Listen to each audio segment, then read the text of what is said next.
kau berpihak kepada asing? Anjing, babi, kenapa engkau tipu-tipu kau punya rakyat? Anjing, babi, kenapa kau jual ayat-ayat Allah dengan harga yang murah? Apakah si Bahar ini adalah penjaga Ragunan? Sampai-sampai dia menghafal betul isinya Ragunan, sahabat-sahabat kebun binatang. Mari gunakan akal pikiran, gunakan akal sehat untuk melihat sesuatu.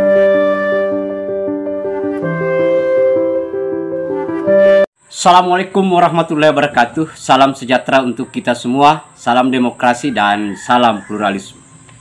Oke, jumpa lagi di Sahabat Rahmat Channel.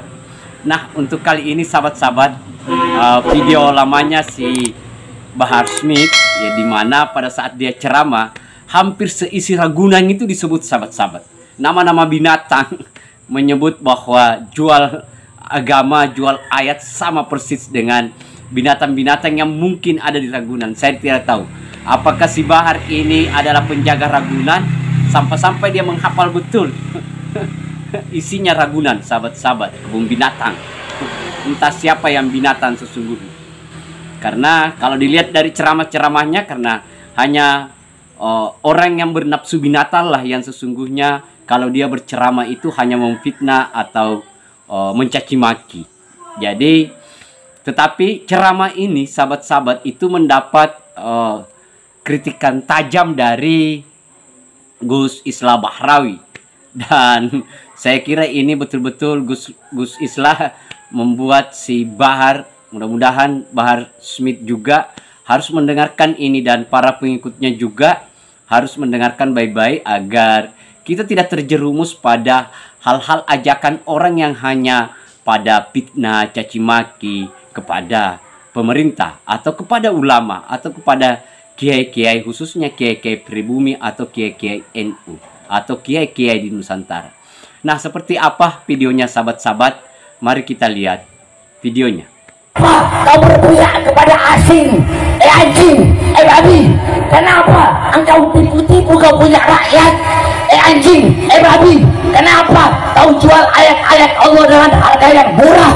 Anjing, babi, kenapa kau jual ayat, kau jual hadis untuk kepentingan perutmu? Anjing, babi, kenapa kau pakai sorban tapi engkau berdiri di pintu-pintu pejabat? Nah, ini karena Rasulullah mewariskan Islam kepada kita itu hanya dua hal. Mewariskan Islam sebagai agama untuk menyempurnakan akhlak manusia. Yang kedua adalah supaya Islam menjadi agama yang bisa merahmati seluruh alam semesta sampai kiamat. Nah, kalau kemudian sebagian orang Islam melakukan aksi terorisme, radikalisme, ekstremisme atas nama Islam, siapa yang suka sama Islam? Nggak ada. Apalagi kayak kemarin ada ceramah misalnya, anjing, babi. Nggak ada, Bu. Oh, sekalian, nggak ada yang akan masuk Islam orang. Ketika Islam dibawakan dengan caci maki seperti itu, orang tidak akan tertarik kepada Islam. Dia ceramahnya mabok, yang ngedengerin tambah mabok semua. Itu saya jadi bingung tuh begitu, Pak. Kok bisa gitu? Orang yang isinya cuma nyaci maki tapi dapat panggung. Wallah, ada apa dengan negeri kita ini? Apa masyarakatnya sedang sakit atau bagaimana? Yang kedua, apa yang ada yang nggak ngasih nasihat? Banyak, Pak. Cuman dia saking takaburnya, orang itu nggak mau mendengarkan nasihat siapapun. Dia nganggap dirinya paling pintar, dirinya paling hebat. Coba lihat gayanya itu kan, dia seperti orang suci kan, sampai minum aja diambilkan, kakinya dicium, udah kelihatan kan, kakinya dicium, diperlakukan kayak raja. Jadi dia tuh lebih feodal daripada Belanda, lebih feodal daripada Belanda. Padahal kita dikibulin sama dia, dia ngerokok, celepas kelepus kayak apa kan gitu ya. Kemudian orang perlakuannya mau makan tinggal diambilkan makan, persis kayak Fir'aun dilayarin anak buahnya gitu. Ya kan gitu, arogan sekali ya Pak, pakai mobilnya mewah, kita dibohongi. Dia kaya raya dengan jualan agama, kita mengeluh-elukan dia gitu. Ini yang jadi persoalan. Saya sudah nanya, apa habaib yang lain nggak mengingatkan? Sudah, tapi mengelawan dia Pak, malah dibentaknya. Bagi dia tuh nggak ada orang yang lebih hebat daripada diri dia gitu. Ini yang namanya takabur itu. Jadi nggak bisa diingatkan lagi. Karena nggak bisa diingatkan lagi, mau nggak mau ya hukum yang berlaku. Negara kita nggak boleh kalah dari preman, termasuk preman yang berkedok agama. Nggak boleh kalah negara dengan preman. Itu bukan ulama kok, dia aja ngaku-ngaku ulama. Ulama mana ada yang kayak gitu. Jadi kita ini jangan mudah melabelkan ulama, jangan mudah. Ulama itu punya syarat yang berat sekali. Belum lagi syarat keilmuan, belum lagi syarat akhlaknya. Annal ulama'a warasatul anbiya. Ulama itu pewaris para nabi. Jadi nggak sembarang ngaku ulama. Kalau penceramah iya, kan sudah pernah saya sampaikan. Di akhir zaman ini Nabi bersabda, qalilun fuqaha'uhu wa katsirun khutoba'uh. Di akhir zaman ini ulama cuman sedikit sekali. Yang banyak itu tukang ceramah saja, cuman tukang ceramah. Ulama sangat sedikit. Dan kalau memang benar-benar ulama itu hati-hati bicaranya, Pak. Kayak Gus Baha misalnya kan, hati-hati berbicaranya. Itu ulama betul. Yang disampaikannya itu ilmu pengetahuan.